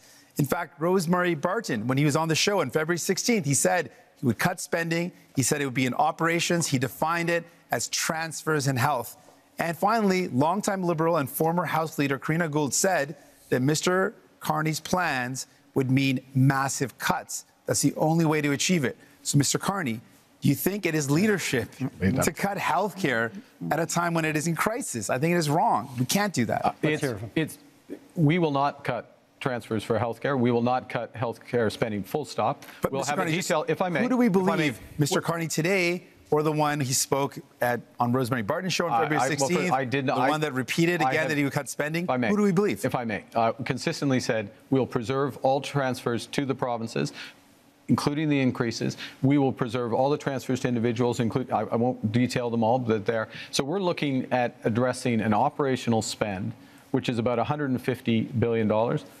We will address that. We will make it more efficient, and we will do it in 3 years, and we'll balance that budget. Monsieur Blanchet. I am 6 minutes behind Mr. Carney, so I will speak a little bit longer. First, I will support any initiative which will bring Canada aligned with Europe and NATO in order to be stronger and facing new threats. Good. I believe that 2% won't be enough. I'm not more in favor of war than anybody else, but we have responsibilities, and our main ally is removing himself from the stage. So we have to step up. We have to do our part. I want to go somewhere else entirely, however. I want to ask Mr. Carney, if we're speaking about leadership here, if Quebec and Canada were to say, you are not being given a majority government, there will be more conservatives than you would like, maybe more New Democrats than you would like, and more people from the bloc than you would like.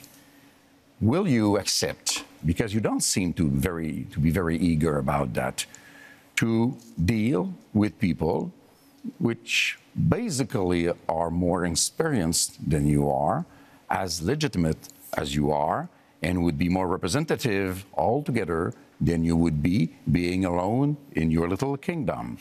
And I want also to propose to you all guys that 1 week after the election, we all meet, whatever the result, and we start dealing with this crisis together, because this is what people, either they are from Alberta or Quebec or wherever, this is what people expect from us. Mr. Carney, is that something you could get behind? I look forward to meeting with everyone. You're welcome to come, Steve, if you'd like. Week after crisis, but also, but in all seriousness, that's not very respectful. No, but I'll that's come. Not very respectful. I'm coming. On peut jaser un peu. Okay, I will. Okay. I come to the core. On jase. Yeah. Okay. I'll come to the core. Look, in a crisis, yes, you need a team, and you need to bring the country along with you. So what I did in the first week was to bring the premiers together, meet with all the Indigenous leaders, and move forward in that context. Now the question is, who's going to lead out of this? Whoever leads out of this, if I may, Mr. Blanchet, merci, thank you. Whoever's going to lead out of this is going to need to work with all the provinces, work with Labour, work with Indigenous leaders, work with all Canadians to bring them forward in a united front. And if I'll make this last point, one of the things that has happened, which is a credit to those people at home, is that Canadians are coming together. And it's our responsibility to meet the strength of Canadian unity. Still lagging. I have one small point to make. Yep. You will be elected, if you are elected, in a parliament where there are other leaders. I don't know if he called you, or Mr. Poilievre, I don't know if he called you, but before yesterday, you have not spoken to me once, even if I proposed it so many times. But you say, I speak to provinces' leaders. You're not elected in provinces. You are in a parliament where people are to make decisions which might not always suit you. But this is democracy, Blanchet, which you don't know too much about. I'm going to jump in here because I'm noticing what the clock is saying, and you brought up Gaza earlier, and I think our audience would be interested in hearing your views on the other major international crisis facing the world right now. Before we get that, just to finish up on the healthcare, I just want to speak to healthcare workers right now who are deeply worried about the status of our healthcare system, to Canadians who believe and love our universal public healthcare system, to patients who are stressed out. If you're worried about which Mr. Carney to believe, the one today or the one who spoke on previous shows and said he would cut, vote for New Democrats, and we will fight to defend our health care. I think your supporters would really like to hear what you have to say about this question, and we have less than 5 minutes for it here. What role should Canada play in the other major international crisis in this world, in the Middle East and the war in Gaza? Pierre Poilievre, would you start us off on that? What role can Canada play?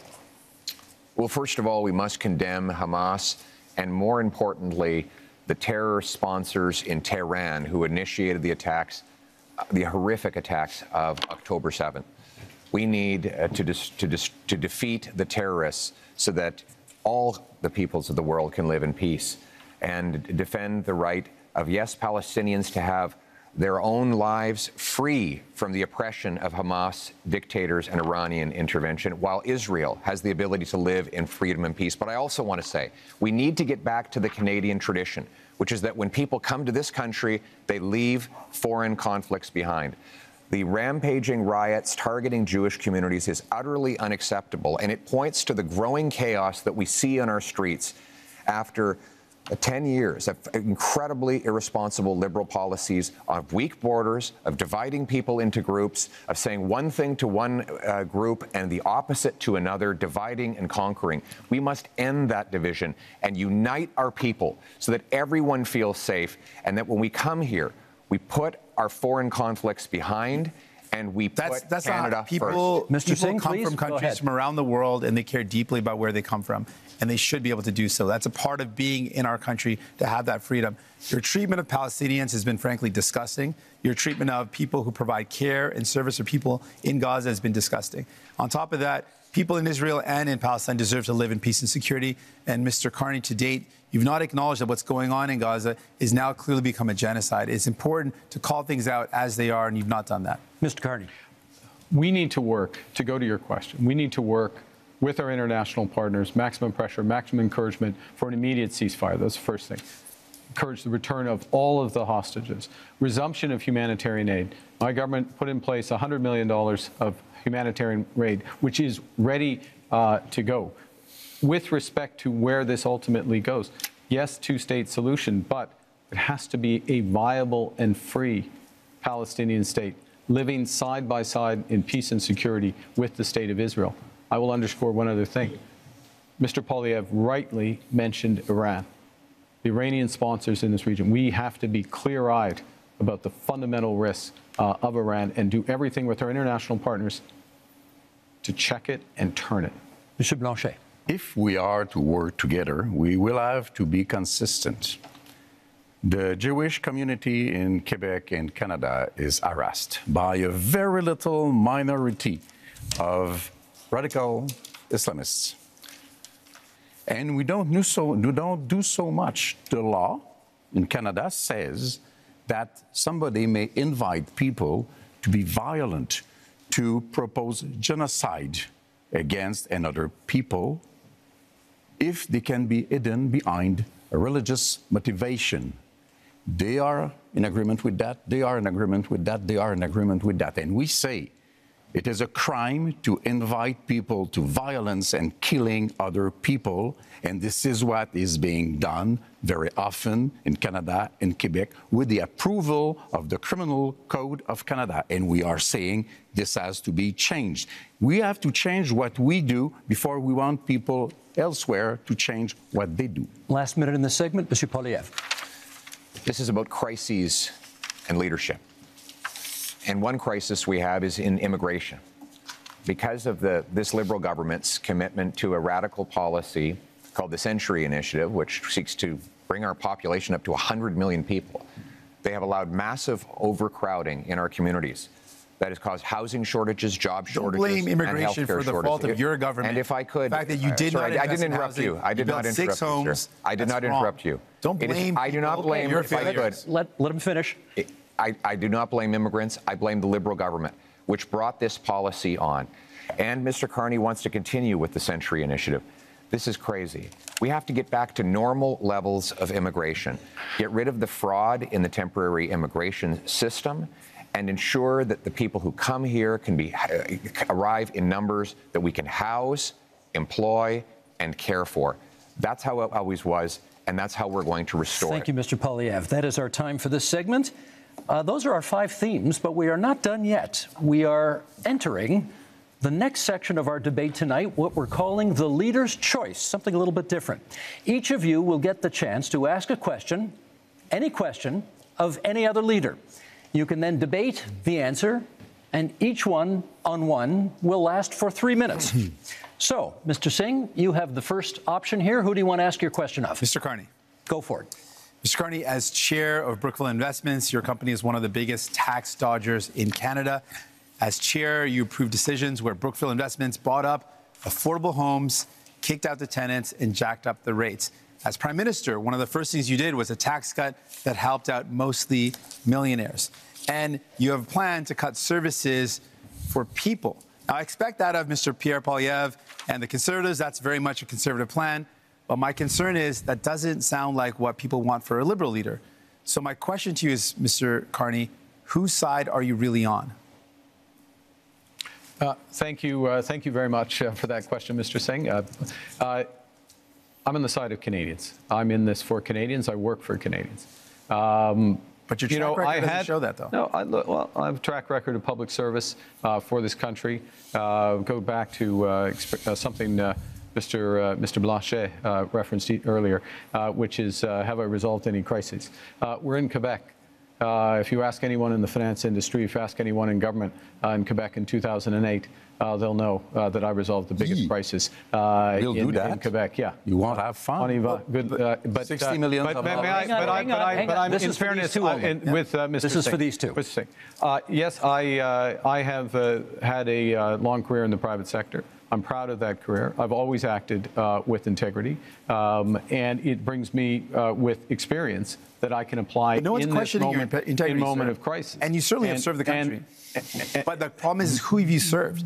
You've served to benefit those at the very top. You jacked up the price of homes for people living in affordable homes as a strategic decision. You dodged taxes.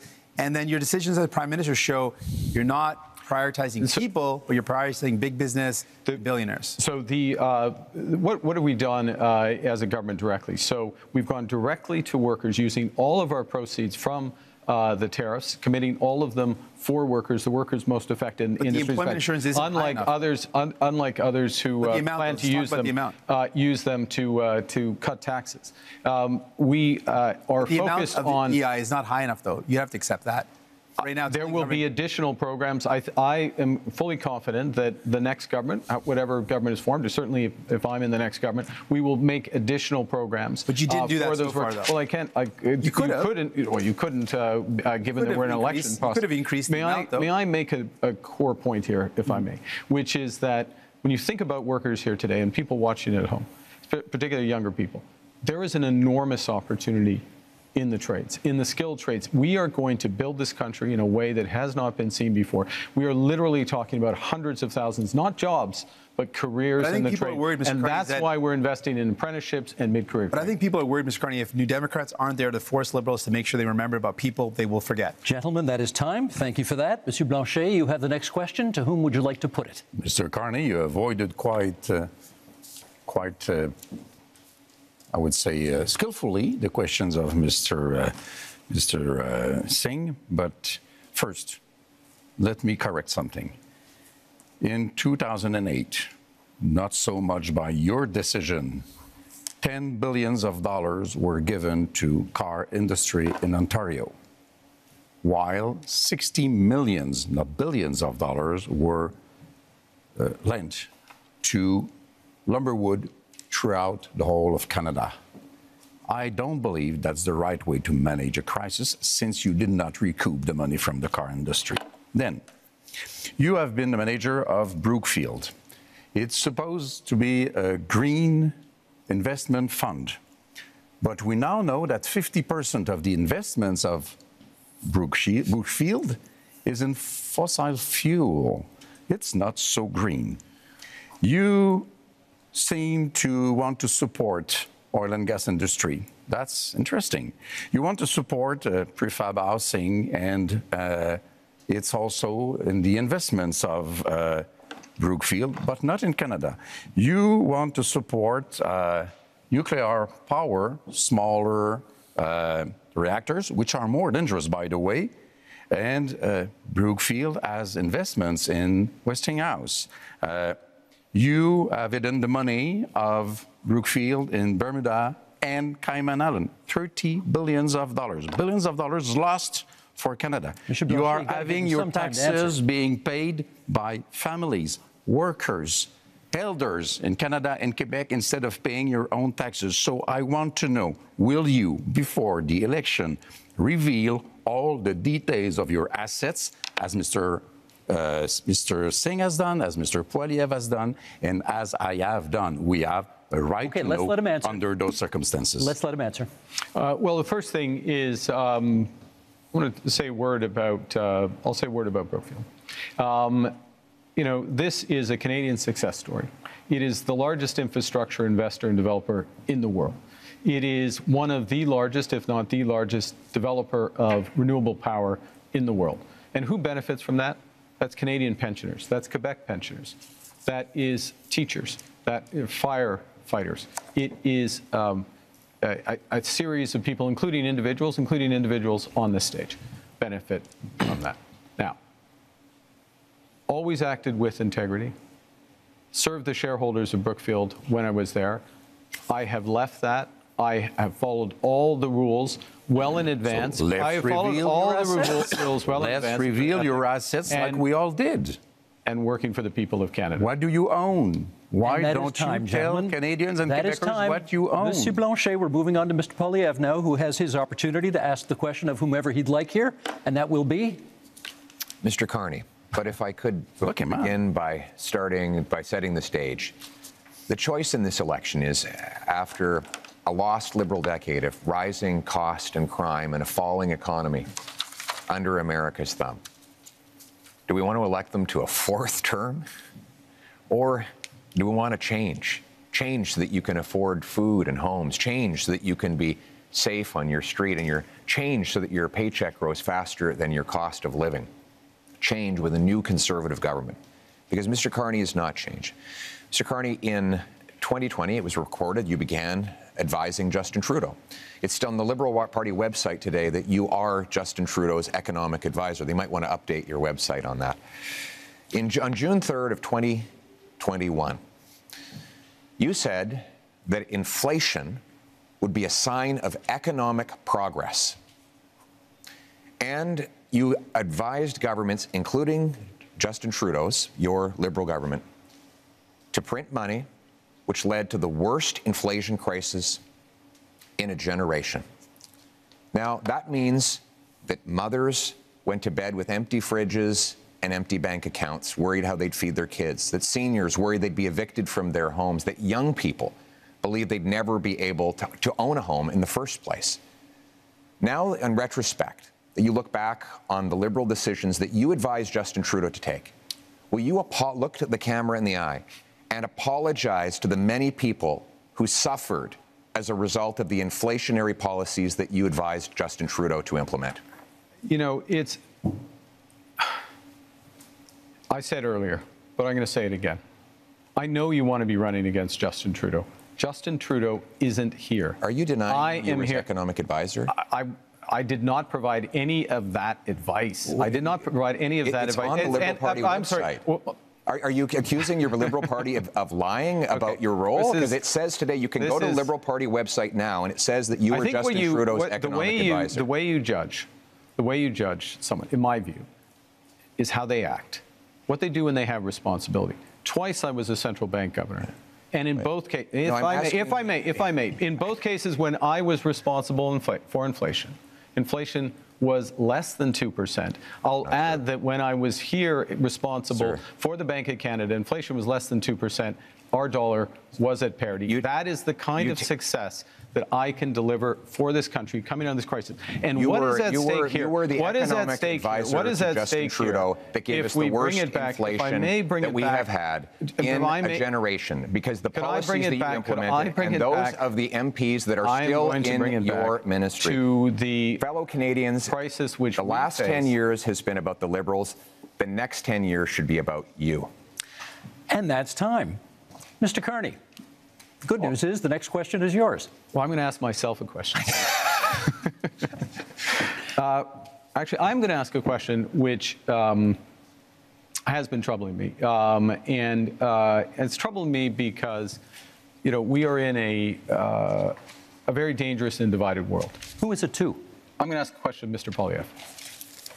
Why not? We're in a dangerous and divided world. We talked earlier about the challenges in the Middle East, the threats from Iran, threats from Russia, Russia's aggression in Ukraine.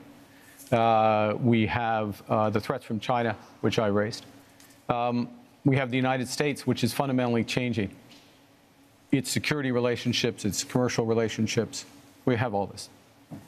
And in the context of that, everyone on this stage, Mr. Blanchet, Mr. Singh, myself, we have our top secret security clearance. We have our top secret security clearance. I got mine within 3 weeks. It wasn't hard, but I felt it was important that I had it so I could be in a position to be informed about that dangerous world and take decisions at. And Mr. Poilievre, it is now 950 days, if my numbers are right, since you've had the opportunity to get your top secret security clearance, and you've refused. Why? Well, first of all, I have got my security clearance when I was a minister. I got top secret clearance at the time, so there's no problem getting that. But when the government made this recent offer, they said that if I got the secret security clearance briefings, that I would be gagged under the security law, and I could be prosecuted if I spoke freely about matters of foreign interference. Now, given that Canada has experienced Chinese interference by Beijing, the government of China, in 2 consecutive elections, I needed to do my job to speak freely without fear of prosecution. And that was not something I would be allowed to do. Even Thomas Mulcair, the former leader of the NDP, said that when he was the leader of the opposition, he never would have accepted the kind of gag order that your government and Mr. Trudeau's government was attempting to impose on me. And it's good that I'd made that decision, because it has allowed me to speak freely about things like the case where one of your candidates, sir, actually said that he wanted to send a political opponent to China under a bounty threatening his life or imprisonment, and you refused to get rid of him. Now, it might have something to do with the fact that you went to China not long ago to get a $250 million loan for your company. But the reality is you refused to stand up for a Canadian who was being threatened by a foreign government. And I was able to speak freely on that matter because I refused the gag order that the Liberal government attempted to impose on me. Well, there's a couple of interesting things. I think people at home have seen a robust debate here, and it's been a robust campaign, and it has not stopped Mr. Blanchet or Mr. Singh at times during his campaign by making challenges with respect to these issues. So one can address it. I will observe, as someone with the top secret security clearance, that China is not the only country that is accused of foreign interference. And gentlemen, that is time for this segment. That's our time. Now, closing statements are still a few minutes down the road, so we have a little bit of time for some quick hit Q&As for each of you right now. Short questions, 45 seconds, please, on the answers, and we're going to go left to right as I look at you right now. Mr. Poilievre, you get the first question. To the best of my knowledge, you have not offered a hard timeline, as the other parties have, to meet Canada's NATO commitment of 2% spending on defence. When would you hit that target? My aim will be to 2030. That said, when we renegotiate our trade deal with the U.S., I know it's their priority to see us increase our military budget. One of the things I will say to the Americans is the more free trade, tariff-free free trade we have, the faster we can rebuild our military in Canada and reassert our sovereignty. And we will use that money to have heavy icebreakers in the north, Poseidon aircraft, fighter jets, a new base in the north, double the Arctic Rangers, fill the vacancies in the armed forces, and rebuild the warrior spirit that characterized our military since the birth of our country. We will rebuild our forces, and we will stand behind our veterans. Thank you, Mr. Poilievre. Mr. Carney, your question. You have cut both the consumer carbon tax and the capital gains tax increase that you inherited from your predecessor. Is that an admission that the Liberals made life less affordable for Canadians?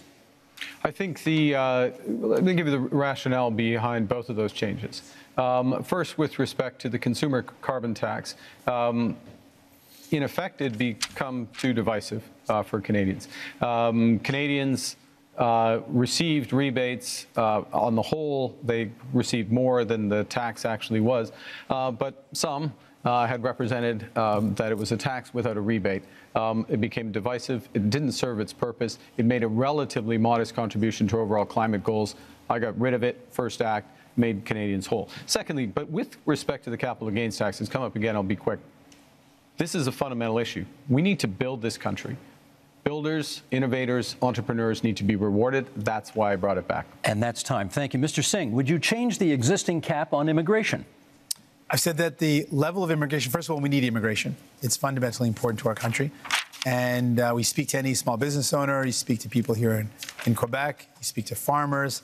It's fundamentally important. A couple of things, though, we know we need to be able to set the amount of folks that we welcome to our country at a level that it meets our needs. So I would ensure that we've got an expert panel that makes that determination based on our economic needs. We also know that we should be very clear that the lack of investment from Liberals and Conservatives resulted in the fact that we have a shortage in housing. That's something that we've got to fix. I should also point out that if you are worried about the cuts being proposed by Liberals and Conservatives, vote for New Democrats. We'll fight back to protect Canadians and make sure that we've got the right immigration levels. Thank you, Mr. Singh. That's time. Mr. Blanchet, Quebec, I believe, is now the only province with a carbon tax. Do you think that's fair? It's not entirely true. It's not a tax. What Quebec has is a system by which we invite big emission companies, I don't know how to translate that, to reduce their emissions. If they do not, then they have to pay. It goes into a fund which is invested then in reducing emissions. Our partner is California, which makes this a huge deal about reducing emissions. This is what we do. This is to be compared to what Europe does. And by the way, Europe would impose tariffs on Canadian oil if it ever got there.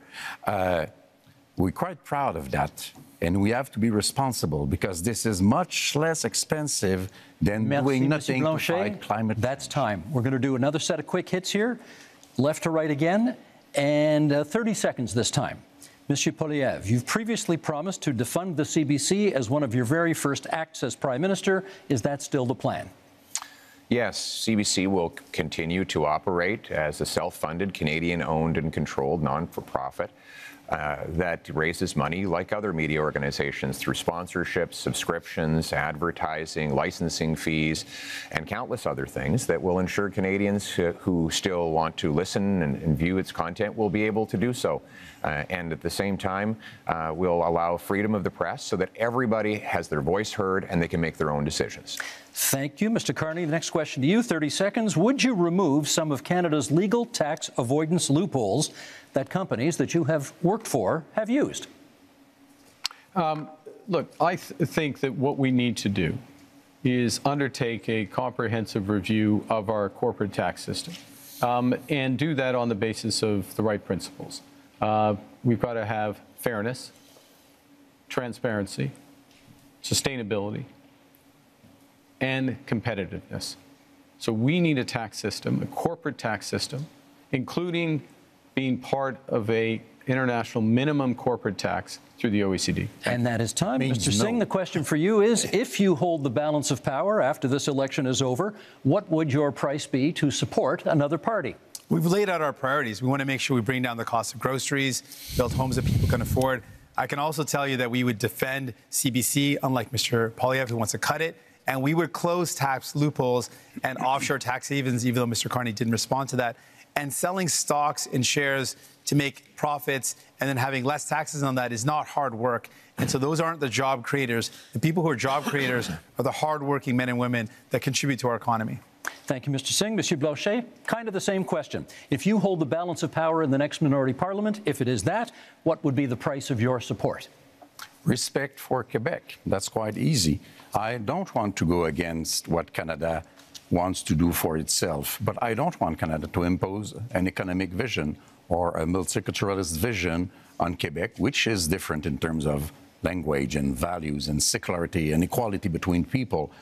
So I want to be a partner, and if Quebec is respected, Canada has nothing to fear from the bloc because we vote for what is good for Quebec. It only has to be good for Quebec. Thank you, Monsieur Blanchet. Now, we have one last question for each of you. We'll go right to left this time as I look at you. Bit of an offbeat question. Monsieur Blanchet, what is your biggest regret during this campaign?